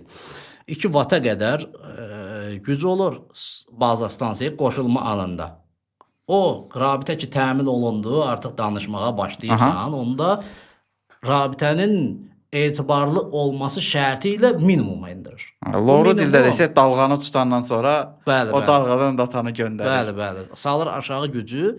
Bu daha da ziyanı var idisə belə ki yoxdur. Var idisə belə minimuma endirir yenə və bu təbii ki bu batareyanın da ömrünü uzadır. Yəni qısacası belə deyə bilərik ki, elm və tibb bu mövzuda ehtiyatlı davranır. Çox ciddi və ehtiyatlı Ehtiyatlı davranır, öz Bəli. işini görür. Yəni minimal hədlərdə saxlayır ki, əgər gələcəkdə bu elmi araşdırmaların nəticəsində onlar bir vədə gəlsələr ki, bir nəticəyə gəlsək, sübut eləsələr ki, həqiqətən zərərlidir, bunlar indidən ehtiyatlarını götürsünlər. Elədir. Amma faktiki olaraq mən düşünürəm ki, hələ də yəni o nəticəyə gəlib çatmayıblar. Düzdür, müəyyən laboratoriyalarda testlər aparılır, bəzilərini oxumuşdum. Bəli. Hətta siçanları yığırlar bir yerə, daimi onunla elektromaqnit dalğası göndərirlər üzərinə. Belə testlər çoxdur. Bəli. Amma faktiki olaraq hazırda sübut olunmayıb ki, yəni Burada həm də bir şey qeyd etmək istəyirəm ki, bu deyə bilərsiniz ki, dövlətlər onu istədiyi kimi eləyir, amma burada beynəlxalq müstəqil şeylər də var. İnsanlar da var. Bəli, Yəni müstəqil insanlar, ekspertlər var. müstəqil qurumlar, ekspertlər bəli də var bu istiqamətdə, yəni Yəni bir də fəaliyyət dediyin göstərən. sənin o müşahidə məsələsi var. Yəni biz illərdir artıq smartfonları istifadə edirik. Evimizdə Wi-Fi routerlər var. Evimizə gətirib mikrodalğalı sobalar qoymuşuq. Nə bilim, yəni günəşdən gələn dalğalar var. Peyçlərdən gələn dalğalar var. Yəni biz dalğanın içində görürük, eşidirik. Bəli. Yaşayırıq. Yəni bu həyatımızın bir parçasıdır. Bunu həyatımızdan çıxarmağımız demək olar ki, mümkünsüzdür. Mümkünsüzdür. Yəni Kim istəyər internetsiz bir sən istəsən də eləyə bilmirsən. artıq qonşun istəsək də var, eləmək amma- mümkün deyil. Qonşum gətirib ora bir dənə böyük router qoyacaq. Bəli, bəli. Ona görə yəni o komfortdur bizim üçün. Okey, O Örgün. komfort. Məncə bu bura qədər aydındır və kifayət qədər izah elədi. Mən istəyirəm biraz sənin apardığın təcrübələr barəsində danışaq. Son olaraq görmüşdüm ki, kosmik stansiyanı əlaqə yaratmışdın. Bəli. Bu bir həvəskar olaraq, tam Bəli. olaraq yəni həvəskar deməyim, lisenziyalı həvəskar olaraq, radio Onda da həvəskar Elə olaraq. desək daha şey Hə. olur, cəlb edici olur. Nədir bu? Yəni kosmik stansiyana durduğun yerdə niyə əlaqə yaratdın ki? Bəli. Ümumiyyətlə radio həvəskarlar radio texnologiyalarının inkişafında çox ciddi rol oynayır. Bayaq dediyim məsələ. Yəni radio bəli. həvəskar nə qədər bir ölkədə çoxdursa, orada texnologiya sürətli inkişaf edə bilər. Bəli. Və biz bu spektr ki dedik bayaqdan X-ray'ə çatmırıq. X-ray'ə qədər olan bütün diapazonda, X-ray'ə qədər ultrabənövşəyi işıq Görünə bilənə görünə biz bilənə qədər, bəli, qədər SHF-də dediyim bayaq saydığımız kimi LF-dən SHF-ə qədər olan radio spektrində beynəlxalq band plan var. Tezliklər planı. Bəli. Azərbaycanın da milli tezliklər cədvəli var. O da beynəlxalq standartlara uyğundur. Hətta bununla bağlı qurumumuz var, radio tezliklər. Bəli, Dövlət Radio Tezliklər İdarəsi var, daha sonra Rəqəmsal İnkişaf Nazirliyində Spektra Nəzarət Şöbəsi var və s. Onlar buna nəzarət edirlər Azərbaycanda. Və radio həvəskarları bu tezlik zolaqlarının hər birində bizim lisenziya ki dedim verirlər. O lisenziyada hamısı görünür. Deyir ki, bax sənə icazə verilir bu tezlikdən bu tezliyə. Çıxış gücü bu. Emissiya növü, yəni şüalanma sinifi filan. Daha sonra gəlir başqa tezlik. Bizim üçün ayrılmış, məsələn, deyək ki, 88 MHz-dən 108 MHz-ə qədər dedik, broadcasting üçün ayrılır. O bölgədə, VHF bandında bizim üçün də ayrılıb 144 MHz-dən 146 MHz-ə qədər. Oradan biz ondan kənarda fəaliyyət göstərmirik, başqaları da orada fəaliyyət göstərmir. Fəaliyyət göstərmək qanun pozuntusudur artıq orada. Biz kənara çıxsaq və ya başqaları ora girsə. Yəni siz o tezliyi UHF verirlər. diapazonuna gəlsə, UHF diapazonunda bizə ayrılıb 430 MHz-dən 440 MHz-ə qədər. Bu arada biz fəaliyyət göstəririk və öz tədqiqatlarımızı, təcrübələrimizi orada apara bilirik. Üzü yuxarı gəlir GHz-lər, hamısından istifadə edirik. Gəldik peyk məsələsinə. Daha doğrusu peyçdən qabaq bir dənə bu HF-lə bağlı deyim. HF rabitəsi, HF diapazonu, yəni orada yayılan, yəni o hansı diapazon idi? 1 MHz-dən 30 MHz-ə qədər. High frequency-də. Bəli. 1 MHz-dən 30 MHz-ə qədər olan bu radio dalğalarının maraqlı bir xüsusiyyəti var. bu radio dalğaları yerin ionosfer təbəqəsindən əks oluna bilir. Əks olunur. Bəli, əks olunur. Hara əks olunur? Yerə əks olunur. Elə bil ki, ionosfer qatı bizim üçün bir güzgüdür yuxarıda. Amma bu da günəşin aktivliyindən, yerin maqnit sahəsindən, günün saatından asılı olaraq dəyişir. Ona görə biz 1 MHz-dən 30 MHz-ə qədər günün müxtəlif saatlarında fərqli tezliklərdən istifadə edirik. Məsəl üçün, günün saatlarında 14 MHz-də olan radio siqnalları ionosfer qatından əks olunur. Bu dalğalar deyək kosmosdan gələn dalğalar əks elətdirir yerə. Yox, biz göndəririk, həvəskar olaq. Mən evimdə qoşuram vericimi, mikrofonu tuturam, danışıram, antenim baxır kosmosa, ionosferə doğru, yerin, yəni kosmos istiqamətində. İonosfer Amma ionosferi keçib getmir o siqnal. Harasa əks elətdirir onu? Yerə əks elətdirir. Yerə əks elətdirir. Bəli. Uzaq məsafə rabitəsidir bu. Mən evdə otururam, ola bilər ki, indi sənə Sən fantastik onda gələ bilər. ionosferi bir qəbul edici kimi istifadə edirsən. Peyk kimi istifadə edirəm. Peykin məqsədi nədir? Əks etmək deyil, həmən şeydir. Və peyklər olmayan dövrdə, mən bunu istəyirəm ki, peyklərə yavaş-yavaş keçid eləyək. Peyklər olmayan vaxtda, bugün siz Amerika ilə necə rabitə qurursunuz? Peyk vasitəsilə, peyklər vasitəsilə, məsələn, ya da başqa ölkələrdə peyklər vasitəsilə. Bunun alternativi yox idi mi? Var idi. Peyklər yox idi, istifadə olunmurdu. İonosfer var idi. İonosfer var idi və var. Bu təbii bizim peykimiz də onda. Bəli, təbii bir peykdir. Və təsəvvür elə, mən videolar var, özün inanmasan, yəni YouTube-dan girib baxarsan, ya digər platformalarda paylaşmışam. Yerləşdirəcəm linki. Oradan baxın, mənim videolarım var, görəcəksiniz, videoların birində Omanla danışıram. Videonun birində görəcəksiniz Qətərlə danışıram, birində İtaliya ilə danışıram, birində Amerika ilə danışıram, Rusiya ilə danışıram. Dünyanın bütün ölkələri, Yaponiya ilə danışıram. İonosferin hesabına Xırdalanda mən oturub, yerimi də dedim, Xırdalanda oturub, antenimi, vericimi qoşuram, mikrofonu götürüb danışıram, anında heç bir gecikmə olmadan. Və bu peykə bağlamadan eləyirsən. Peyksiz, birbaşa olaraq siqnalı göndərəm ionosferə, oradan əks olunur, gedir çatır Avropaya. Günün saatından asılı olaraq dəyişir. Gecəyə doğru, məsələn, bəzi tezliklər, tutaq ki, daha sındırma bucağı var, ionosfer bəzi saatlarda daha iti sındırır, yaxın məsafələrə düşür. Getdikcə daha uzağa sındırır və mən buradan göndərdiyim şu an radio dalğa gedir, məsələn, üzü Amerikaya, bu tərəfdən Yaponiyaya doğru gedib çata bilir radio dalğaları və bu şəkildə radiohəvəskarlar zaten 100 ilə yaxındır ki, bunu istifadə edirlər. Hətta internet yox idi. Kompüter yox idi. Kompüterlər təzə çıxan vaxtlar deyək. Amma internet olmayan vaxtlar oldu. İnternet olmayan vaxtlarda belə radiohəvəskarlar bir-biri ilə bu vasitə ilə qlobal miqyasda rabitə keçirirdilər. Bir-birinə şəkillər göndərə bilirdilər. Məsələn, SSTV deyilən bir texnologiya var. Öz aranızda necə danışırsınız? Oradan ionosferlə bir dənə şəkil göndərəcəksiniz. Biz də yəni WhatsApp-da da göndəririk. O maraqlı sualdır əslində. Spektrdə və bizim özümüzün məsələn 14 MHz-dən 14 %35 MHz-ə qədər olan aralıqda bölünüb deyirik ki, məsələn, bura rəqəmsal rabitə üçündür. Bura SSTV üçündür. Yəni, sən SSTV ilə şəkil göndərmək istəyirsənsə, gedib o tezlikdə göndərirsən, çalışırsan. Başqa yerdə də göndərsən, sən heç deməyəcəklər, amma ənənəvi olaraq oradan istifadə edirik. SSTV deyilən bir şey var, Slow Scan Television. Deməli, Apollo missiyalarında ayın şəkillərini SSTV texnologiyasından yerə göndəriblər. Bundan da bağlı mənim videolarım var. Və elə hal-hazırda da maraqlı bir faktdır. Hal-hazırda da 2-ci Dünya Müharibəsinin bitməsi münasibəti ilə, qələbə günü münasibəti ilə mayın 5-dən mayın 12-sinə qədər Beynəlxalq Kosmik Stansiyadan bu tədbir çərçivəsində davamlı olaraq yerə SSTV siqnalları göndərilir. Slow Scan Television siqnalları göndərilir. Sən onu tuta bilsən, tuturam da, tutmuşam da. Mənim haradasa bir 7-8 dənə diplomum var bununla əlaqəli olaraq. Mən həvəskarıyım. Xüsusilə SSTV mənim ən sevdiyim bir protokoldur. Və hər dəfə SSTV Beynəlxalq Kosmik Stansiyadan müəyyən tədbirlər məqsədi ilə SSTV siqnalları yayılanır. Yeni il münasibətilə olur, radio günü münasibətilə olur, kosmosda ilk insanlı missiya münasibətilə olur.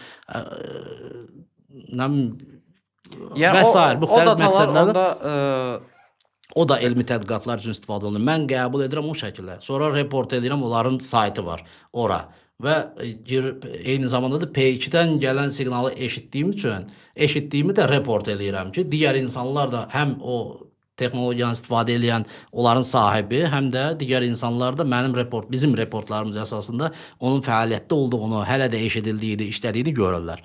HF dedim, yerdən, ionosferdən əks oluna bilir deyə siqnalımızı uzaq məsafələrə göndərə bilirik. Amma üzü yuxarı olan tezliyi, VHF tezliyi elə bir şeydir ki, o ionosfer təbəqəsini deşib şeyə keçə bilir, kosmosa gedə bilir. Ona görə də beynəlxalq kosmik stansiya ilə və digər peyklərlə rabitə keçirmək üçün VHF diapazonları, UHF diapazonları, SHF diapazonlarından istifadə edirlər. Çünki o ionosferdən əks olunmur, ionosfer keçir. Elə bir dənə tez burada araya bir dənə də salıram. Hətta radiohəvəskarlar biraz belə deyirəm, dəli kimi də baxa bilərsiniz. Boş dayanmırlar. Moon, Earth, Moon. Yer, Ay. Tərsinə dedim. E-M-E. Yəni Ay, yer, ay. Ay, yer. Hə, yerdən aya. Yer, hə. Təsəvvür edin ki, mən xüsusi antenləri hazırlayıram. Mən deyəndə, yəni radiohəvəskarları təmsilən. Antenlərimi tuturam aya. Bəli. Siqnalı göndərəm aya, əks olunur yerə. Və dünyanın başqa bir nöqtəsində yenə başqa bir radiohəvəskar o siqnalı qəbul edir. Yəni yer, ay, yer rabitəsi. Ay peyk kimi istifadə edirsən? Ay peyk kimi istifadə edirik. Əks edə bilir çünki o da siqnalları. Başqa biraz da fantastik bir şey deyim. Samolyot keçir, təyyarə keçir. Təyyarənin gövdəsini əks edici kimi istifadə edirsən.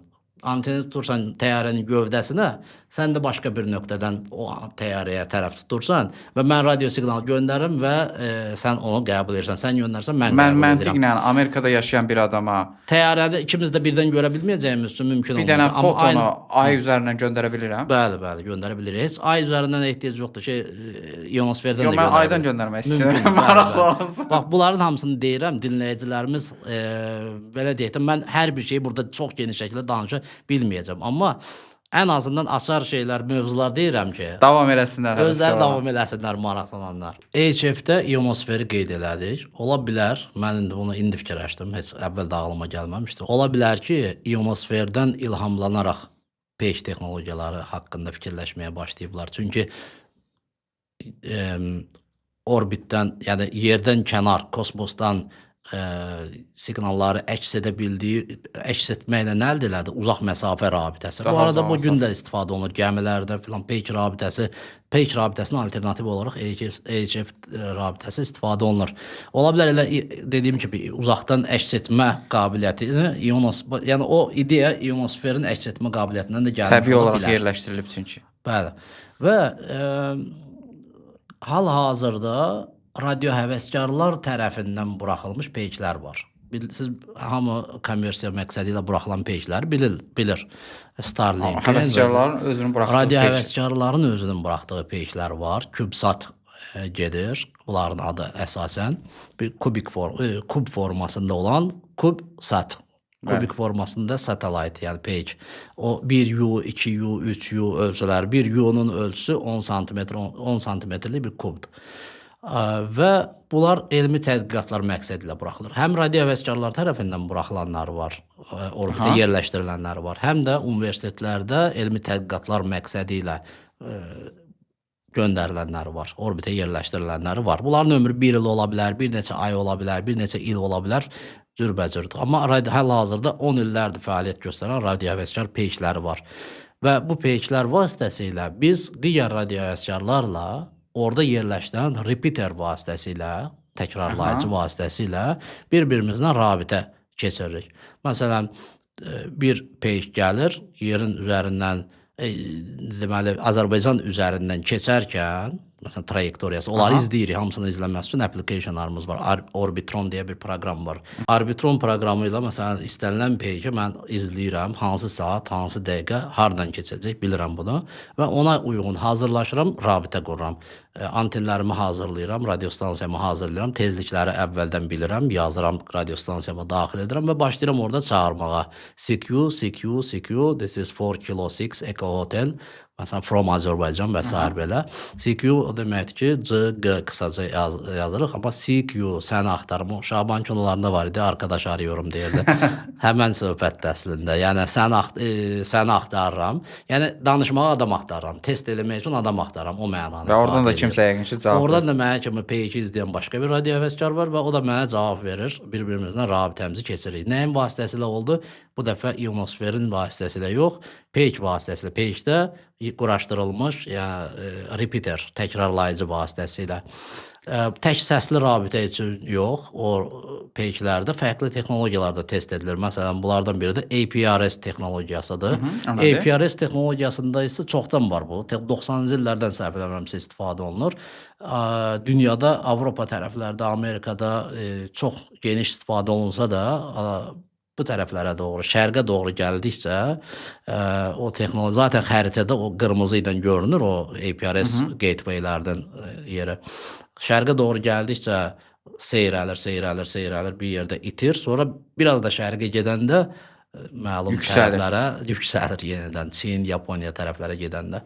APRS isə səsli yox, digital olaraq bir-birinə məlumat göndərmək üçün istifadə olunan bir texnologiyadır və Azərbaycanda bir neçə dəfə əvvəl cəhdlər olub. Yəni fototransferi falan nəzərdə tutulur. Fototransferi yox, yazı, məkan, e-mail göndərmək üçün. Məsələn, mən getmişəm hal-hazırda. Mən Xırdalanda iGate quraşdırmışam öz evimdə. Xırdalanda birazdan kosmik stansiya falan quraşdırırsan. Bu gedişlə. Orada hal-hazırda iGate fəaliyyət göstərir. Bizim radio həvəskar diapazonda iGate açıqlaması internet gate, internetə çıxan qapı mənasındadır. Yəni radionun internetə qovuşduğu nöqtədir. Digipiter var eyni zamanda orada Digipiter var. Eyni zamanda beacon var, mayak. Mənim o vericim oradan hər 15 dəqiqədən bir beacon siqnalı, yəni mayak siqnalı göndərir ki, mən sizi dinləyirəm, kim istəyir siqnal göndərsin bura. Eyni zamanda da internetə çıxış təmin edir. Mən bunun vasitəsilə nə edə bilərəm? Gedirəm, məsələn, mənim evimə birbaşa radio siqnalının çata bildiyi nöqtələr var. Orada mənim internetim olmasa belə, radiom varsa ki, çantamda da gəzdirəm, həmişə radiom olur. Radio vasitəsilə o tezlikdə telefona qoşuram, səs qulaqlıq yerindən. Oradan öz məkanıma mesaj və ya məkan və ya ikisini də göndərirəm radio siqnalı ilə. O gəlir mənim evimdəki radio qəbul edici, onun vasitəsilə çıxır internetə. Sən evində olan o avadanlıq məkanı göndərməyə imkan verir də. Qəbul edib internetə çıxardır. Qəbul edib sonra çıxardır. Sən məsələn şəhərdəsən, internetin var, e-mailinə davamlı olaraq kontrol edirsən. Mən isə getmişəm, dağın başındayam. Oradan mənim evimə birbaşa rabitə var, amma məsələn baza stansiya yoxdur, mobil şəbəkə yoxdur. Və ya elə radio stansiyalar var ki, onların özünün daxili APRS sistemi olur. O, hər kəsə açıq bir sistemdir. Open source kimi bir şeydir də.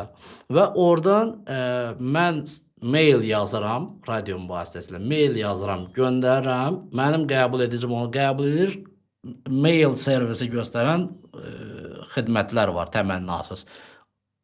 O, mənim mesajımı, radio ilə gələn mesajımı qəbul edir. Sənə internetlə maili göndərir. Mən belə başa düşdüm ki, ölkədə işıqlar sönsə, internet kəsilsə, çox vacib bir məqamat. Aradan çıxa bilərsiniz. Rahat, yəni.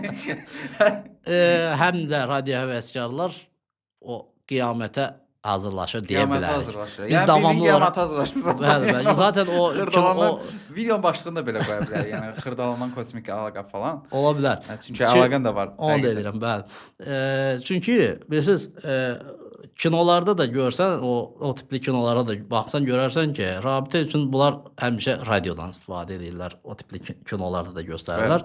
Yəni bu nəyə görə? Çünki burada müstəqilsən, azadsan. Sən heç bir vericidən, heç bir təkrarlayıcıdan asılı deyilsən. Və qayıdıram peyk məsələsinə, o radio həvəskarların orbitə buraxdığı peyklər də elmi tədqiqatlar radio həvəskarlar arasında sınaqlar üçün istifadə olunur. O cümlədən bütün dünyanın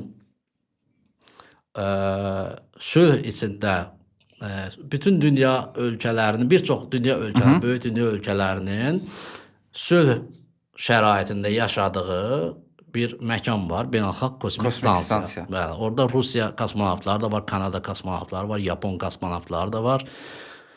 yadıma gələn bulardı. Bu yaxınlarda Türk kosmonavtda bir həftəlik mi gəldi. getdi gəldi. Hə, Alper Yezarovcu. Aha. Beynəlxalq kosmik stansiyada radio həvəskar təkrarlayıcı var. Nədir o? Sırf radio həvəskarlar üçün quraşdırılmış radio repeater, təkrarlayıcı Repeater. bildiyin repeaterdir. Mən göndərirəm, crossband repeater deyirlər buna. VHF diapazonunda gələn siqnalı qəbul eləyir, UHF-də göndərir. Mən də radiostansiyamı götürürəm, quraşdırıram, antenimi tuturam Beynəlxalq kosmik stansiyaya. Beynəlxalq kosmik stansiyanın periodu 90 dəqiqədir. Yəni 90 dəqiqə ərzində yer kürəsini bir dəfə dövr eləyir. Bu o deməkdir ki, yer kürəsini bir sutkada 16 dəfə dövr eləyir. Bu da hər dəfə eyni trayektoriya ilə getmir. Davamlı olaraq dəyişir, yerin bütün nöqtələrini Tutmalısan onu yəqin ki. Əvvəlcədən mən proqnozlara baxıram, bilirəm ki, filan saatda Azərbaycanın üzərindən keçəcək ya da Azərbaycana yaxın bir zonada. Azərbaycan üzərindən keçəcək bu o demək deyil ki, sadəcə Azərbaycanı görəcək. Yəni Azərbaycanın üzərindən keçmək odur ki, onun əhatə dairəsində Azərbaycan da var. Eyni zamanda İran, Türkiyə, Rusiya, bəli, o region ölkələri, Gürcüstan və s. o əhatə dairəsinə düşür. Bu o deməkdir ki, oradakı təkrarlayıcı repeater vasitəsilə mən bu ölkələrdən istənilən biri ilə rabitə keçirə bilərəm. Digər radio həvəskarlarla. Mikrofonumu götürürəm, radiomu götürürəm və Beynəlxalq kosmik stansiya oradan keçəndə yenə bayaqki kimi çağırmağa başlayıram. Və mənə eşidən kimsə cavab verir. Bu, Beynəlxalq kosmik stansiyada quraşdırılmış təkrarlayıcı vasitəsilə digər radio həvəskarlarla rabitə keçirmək üçündür. Amma eyni zamanda siz kosmonavt orada müəyyən açıq tezliklər var. O tezliklərdən kosmonavtlar orada fəaliyyət göstərərkən onlar bir çöldə məsəl üçün çöl missiyası var, çıxıb nəsə təmir edir və s. Onları eşidə bilərsiniz. Öz radio qəbul edəcəyiniz vasitəsilə qulaq asa bilərsiniz, bəli. Daha sonra qapalı olmayan kanallar, açıq kanallar var, qapalı kanallar var. Daha sonra orada kosmonavtlar bəzən olur ki, təsəvvürlə tutaq ki, vaxt ayırıblar. Məsələn, 1 saat bu kosmonavt oturacaq radiostansiya, həvəskar radiostansiyanın, orada radio həvəskarlar üçün qoymuş. Həvəskar radiostansiyanın qabağında və başlayır oradan dünyada olan radio həvəskarlarla rabitə keçirməyə, danışmağa. Bu arada qeyd edim ki, hər bir kosmonavt həm də radio həvəskardır. Hər bir kosmonavtın mütləq bir çağırış siqnalı var. Bizdə dedimi call sign. Məsələn 4K6. Bir dəfə inşallah 4K ilə olan bir kosmonavt olar orada. Azərbaycan. Bəli. 4K ilə eşitsəniz biləcəksiniz ki, Azərbaycanlı kosmonavtdır. Ki Azərbaycanda Azərbaycanlı kosmonavt var. Sağdır hələ də Musa Manarov. Milliyyətcə lakdır, amma Azərbaycan, bəli. Yəni sən bu arada sağdır. Çox istəyərdim ki, kimsə onu dəvət eləsin. Bəlkə qismət olar Azərbaycan radio həvəskarları olaraq biz onu dəvət eləyərik Azərbaycana. Bəlkə buranı istəsən kəsərsən. Ola bilər siyasi olaraq maraqlı deyil. Amma yəni məncə dəvət edilə bilər. Çox mənim üçün qürur verici bir şey olardı. Sən ora ilə əlaqə yaratmısanmı? Yəni indi ora gələk. Mən ora ilə davam eləyək. Bəli. Belə bir təşkilat var. ARISS, yəni Amateur Radio International Space Station. ISS bilirik, International Space Station, Beynəlxalq Kosmik Stansiya. Bir də var ARISS, yəni Amateur Radio International Space Station. Bu o deməkdir ki, Beynəlxalq Kosmik Stansiya, o təşkilat nə iş görür? Beynəlxalq Kosmik Stansiya və oradakı fəaliyyətlərlə radio həvəskar fəaliyyətlərini arasında bir körpüdür. Bəli. Və onlar davamlı olaraq təşkil edirlər kosmonavtika sahəsinə, mühəndislik sahəsinə, radiotexnika sahəsinə gəncləri, şagirdləri, məktəbləri, tələbələri həvəsləndirmək, o sahəyə insanları yönləndirmək məqsədi ilə müxtəlif tədbirlər təşkil edirlər. Bunlardan biri də SSTV-dir. SSTV müxtəlif tədbirlər vasitəsilə Slovskan televizion siqnalı göndərirlər. Kim istəsə qəbul edir onu radiostansiyası vasitəsilə. Bir neçə videoda paylaşmışam ondan bağlı. Eyni zamanda əvvəlcədən randevu alırıq. Elə ARISS təşkilata müraciət edirik. Əvvəlcədən razılaşırıq, əvvəlcədən vaxt alırıq. Bütün dünyadan bunu eləyirlər. Bütün dünya məktəblərindən bunu çox vaxt eləyirlər. Universitetlərdən də həmçinin. Yazılırsınız növbəyə və təyin olunur ki, siz filan tarixdə filan kosmonavtla siz rabitə keçirəcəksiniz. Biz müraciət edirik, onu eləmişdik biz Azərkosmos vasitəsilə. Necə? Daha doğrusu Azərkosmos təşəbbüs eləmişdi ki, belə bir şey eləyək. Bu işi də görmək üçün mütləq radio həvəskar bir eləməlidir bunu. Yəni oradan randevu almaq üçün mütləq ki, radio Bəli, həvəskarlar. mütləq radio Qurumun həvəskar. məqsədi odur. Bəli, eynən. Qurumun məqsədi odur və bir radio həvəskar təmsil eləyirsiniz Azərbaycandan, başqa ölkələrdə də başqa ölkə radio həvəskarları. Müraciət edirik, yazışmalar gedir onlarla. Onlar əmin olmalıdırlar ki, biz hazırlıqlıyıq. Texniki olaraq, maddi, texniki baza olaraq biz hazırlıqlıyıq. Elmi tərəfdən elmi bacarıqlarımız yetərlidirmi biz o rabitəni qurmağa? Yoxsa təsəvvür edək ki, deyirik, hazırıq deyirik, amma gəlir keçir, nə qədər eləyirik, çağırıq, cavab vermir. Tuta bilmirsən, hə. 2 dəfə bunu həyata keçirmişik. Birində eləmişik Avropa liseyində, Ağşəhərdə, birində eləmişik Əhməd Rəcəbli tərəfdə Xəzər Universitetinin Dünya məktəbində. Birinci və orada maraqlı nüanslardan biri nə qədər məqsəd nədir? Şagirdlər bir o kosmonavta suallar verirlər. O da oradan sizə cavablandırır. Bu şəkildə bir dialoq qurulur. Elmi texniki və ya orada necə yaşayırsınız, nə edirsiniz kimi belə müxtəlif suallar olur. Uşaqlar tərəfindən verilir. Mən əvvəlcə rabitəyə çıxıram, mən danışıram, rabitəni qururam. Hər şey qaydasındadır, salamlaşıram. Hər şey qaydasındadırsa mikrofonu ötürürəm uşaqlara, bir növbə ilə uşaqlar tez-tez suallarını verirlər. Kosmik stansiyana əlaqədar olurlar. Bəli. Məncə burada bunu qeyd etmək istəyirəm ki, məncə bu çox vacib bir şeydir. Təsəvvür elə ki, orta məktəb yaşlarını təsəvvür elə sən də Gəncədə də olub böyüyürsən məncə. Təsəvvür elə ki, hansı məktəb idi? 2 nömrəli. 2 nömrəli. Mən də 46-da. Gəncədə səni təsəvvür elə və məktəbdə oxuyursan, 8-ci sinifdə oxuyursan məsəl üçün və sən məktəbdə radionu götürüb mikrofonla birbaşa canlı olaraq kosmonavtla danışırsan. Bunu unuda bilərsən sən? Yox. O uşaq nə qədər həvəslənəcəkdir. Və ömür boyu da mən öz övladlarıma da danışıram ki, mən filan kosmonavtla danışmışam. Məsələn, ikincidə Suita Williams'dan danışmışdıq. Birincidə adı yadımdan çıxdı. İnternetdə baxsanız görəcəksiniz. Danimarkalı bir kosmonavt idi. Yəni çox maraqlı uşaqlar üçün həyatında iz qoya biləcək bir tədbirdir bu əslində. Və burada bizim üçün də maraqlı nədir? Böyük bir təcrübədir. Düzdür, mən o günə qədər radio kosmik stansiya ilə müxtəlif təcrübələr aparmışam. Oradan SSTV siqnalları qəbul eləmişəm, repeater vasitəsilə kimlənsə danışmışam və s. Olaraq, yəni avadanlıq olaraq maraq. Bunu Azərkos mu tutur o dataları sizə verir? Yox, bu tamamilə. Bax, burada 2 variantımız var. Yəni radio həvəskar olmalısan belə başlayacağım. Mütləq və sənin avadanlıqların olmalıdır və bacarıqların olmalıdır. O bacarıqların yoxdursa, o rabitə, çünki beynəlxalq kosmik stansiyanın sənin üzərindən keçərkən ən yaxşı halda 10 dəqiqə vaxtın var. Ən yaxşı halda. Belə də ortalama 5-6 dəqiqə vaxtım var o rabitə üçün. Yoxsa o dayanıb orada demir. Azərbaycanda gəl biraz tez elə. Bunlardan danışaq sonra gedərik yolumuza. O davam edir, bəli. O davam edir. Tutdun, tutmadın, getdi. Ola bilər o əvvəlcədən də biz elan eləyirik onu, deyirik. Ola bilər orada hansısa bir texniki problem olsun. Ola bilər burada hansısa bir texniki problem olsun. Ola bilər həmin vaxt kosmonavtın başqa bir məsəl üçün də təcili bir missiyası olsun, işi olsun. O hər bir şey ola bilər. Amma mənim üçün də şəxsən çox həyəcan verici idi. Çünki təsəvvür elə məktəb şagirdləri toplaşıb ora, mediadan çəkiliş var, müəllim heyəti, valideyn heyəti, hamısı yığışıb ora. Stresli işlərsin. Əlbəttə, mən oradan keçir, alınmasaydı, uğursuz olsaydı, mənim üçün böyük bir xəyal qırıqlığı olardı. Amma mən digər tərəfdən də bilirəm ki, bu texniki bir şeydir. Yəni hər şey ola bilər burada.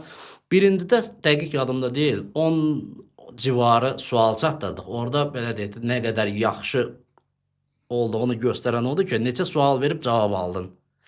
Ölçü vahidi deyək. Ölçü vahidi deyək odur. Neçə sual verib, neçə cavab ala bildin. Birincidə 10 civarı bir idi sual biz çatdıra bildik. İkincidə birincidən qazandığımız təcrübə əsasında çox qəşəng alındı, yüksək səviyyədə. Onun YouTube videosunu, YouTube'da məndə var, daha doğrusu Azərbaycan Radio Həvəskarlar Cəmiyyətinin YouTube kanalı var. Oradan baxa bilərsiniz.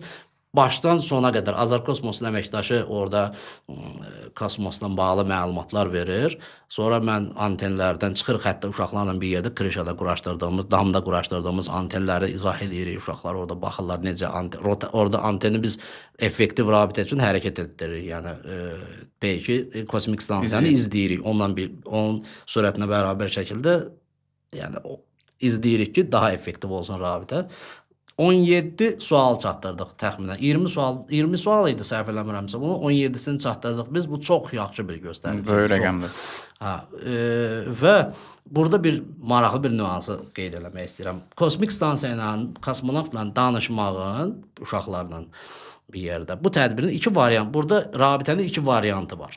Bir, öz radio avadanlıqların olacaq, öz antenin olacaq, öz bacarığın əsasında birbaşa özün rabitə quracaqsan. İki, telebridge istifadə edəcəksən. Telebridge nədir? Bu xidməti göstərən təşkilatlar var. Təsəvvür elə ki, sənin üzərindən keçmir kosmik stansiya heç həmən gün. Amma məsələn İtaliya üzərindən keçir və İtaliyada bir telebridge var. Sən qoşulursan məktəbdən internet vasitəsilə İtaliyadakı telebridge-ə, telekörpədə. Amma bu o qədər zövqlü olmaz. Mən şəxsən ondan heç bir zövq almaram. Yəni təsəvvür elə ki, buradan qoşulursan İtaliyaya, bütün o həll edici bütün texniki həlləri onlar təmin edir. Siz birinci variantdan qoşuldunuz. Biz ikisində də öz variantımızdan istifadə elədik. Və mənim üçün şəxsən bu əvəz olunmaz bir hiss idi. Ki bunu özümüz bacardıq. Özü də çox gözəl şəkildə bacardıq. İkisində də qüsursuz. İkincidə lap əla oldu. İndi videolara baxa bilərsiniz özünüz. Və bunu davamlı olaraq eləmək mümkündür. Yəni dünyada bir digər ölkələrdə də, məktəblərdə davamlı olaraq bunu təşkil edirlər. Kosmonavtlarla şagirdlər arasında körpü yaradırlar ki, bu elmi texniki sahəyə marağı oyatmaq üçün. Okay Eugen, belə bir termin var, anlayış var. Elektromaqnit çirklilik.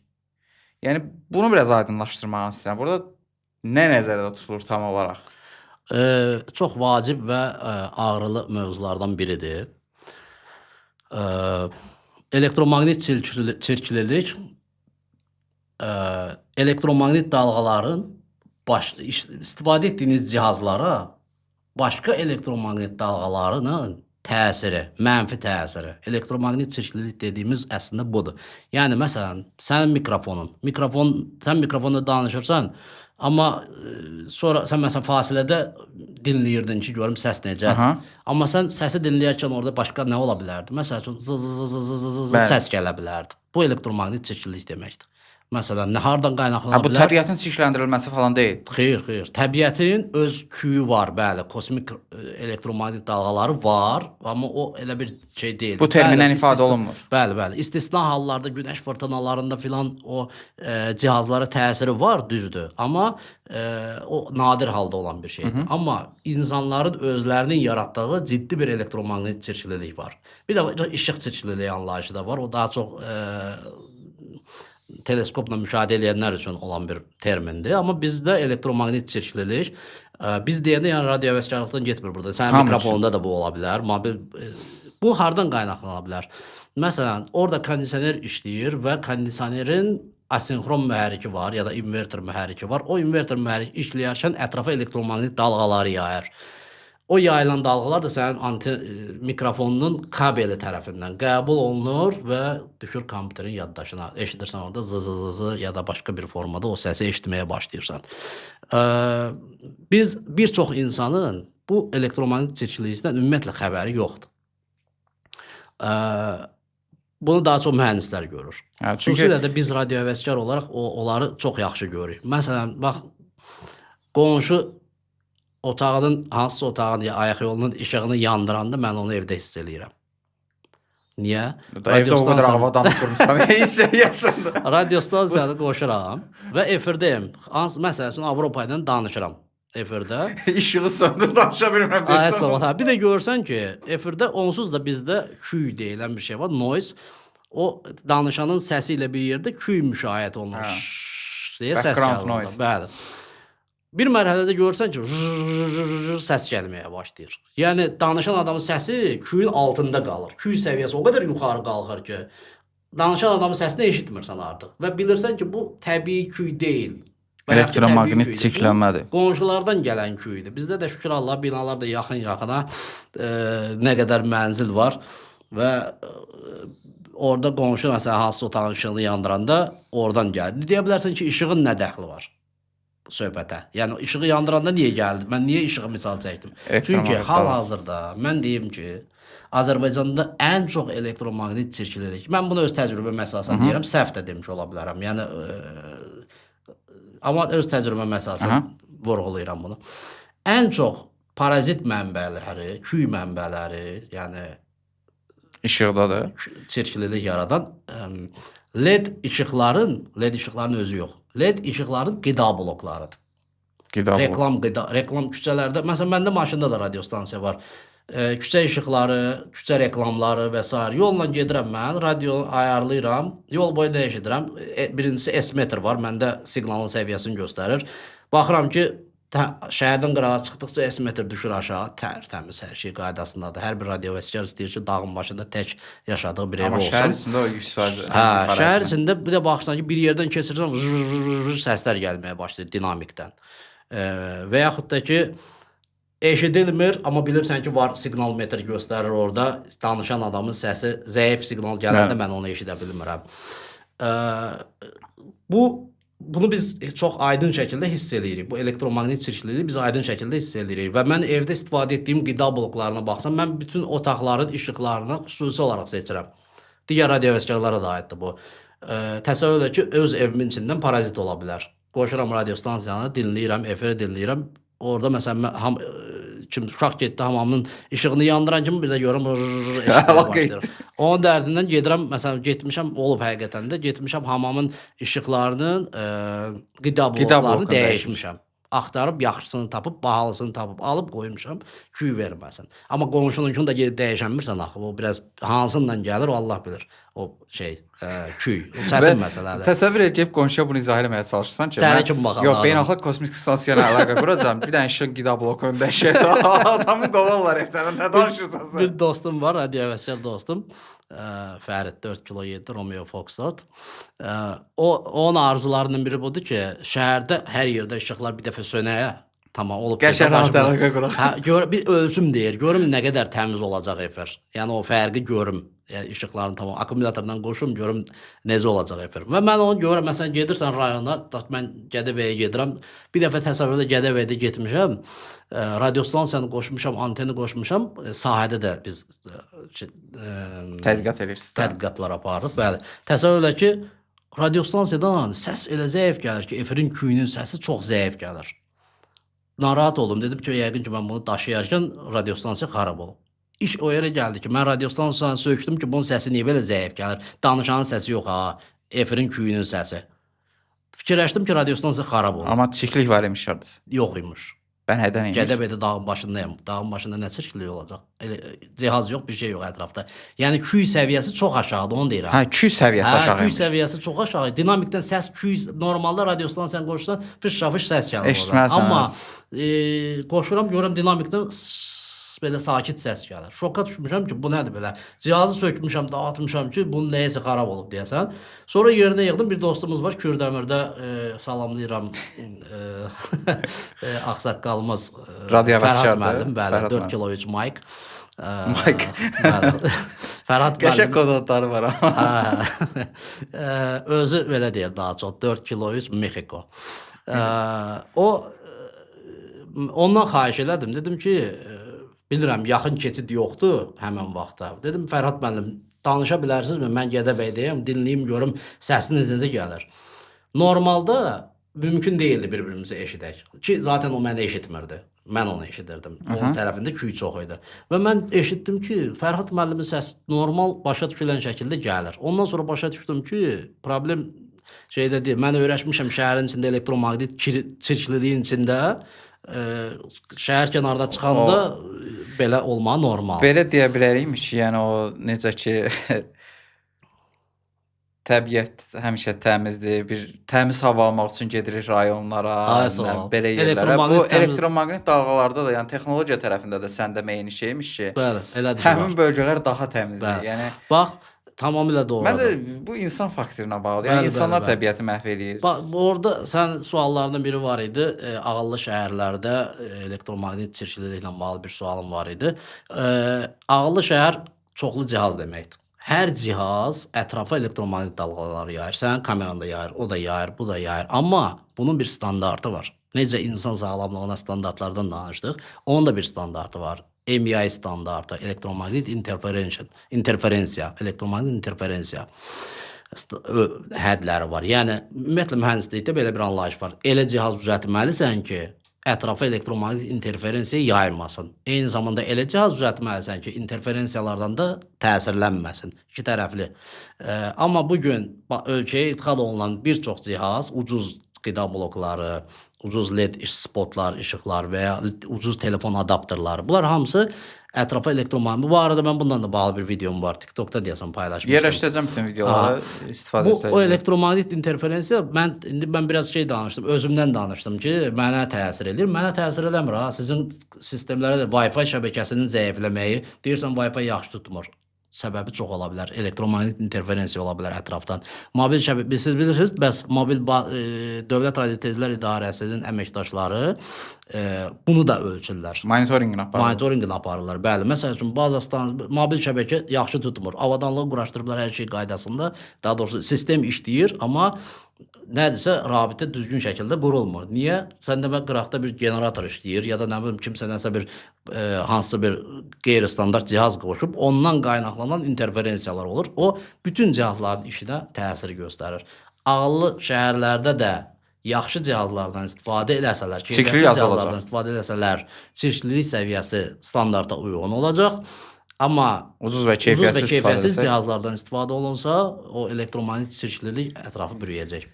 Təşəkkür eləmək üçün məncə kifayət qədər aydın informasiya çatdırdıq və izləyicilər üçün də maraqlı oldu və hətta bu yayımı bir neçə saat da davam eləmək olardı. Danışılacaq çox mövzu, hətta suallarımı çoxunu verə bilmədim, amma hələlik burada dayandıraq və ümid edirəm ki, növbəti dəfələrdə də bizim qonağımız olarsan. Təşəkkür edirəm gəldiyin üçün. Azerselin ekskluziv təqdimatında izlədiniz. Davamlı olun. Bir bit söhbətdə maraqlı buraxılışlarımız olacaq. Hələlik. Təşəkkür edirəm gəldiyin üçün. Azerselin ekskluziv təqdimatında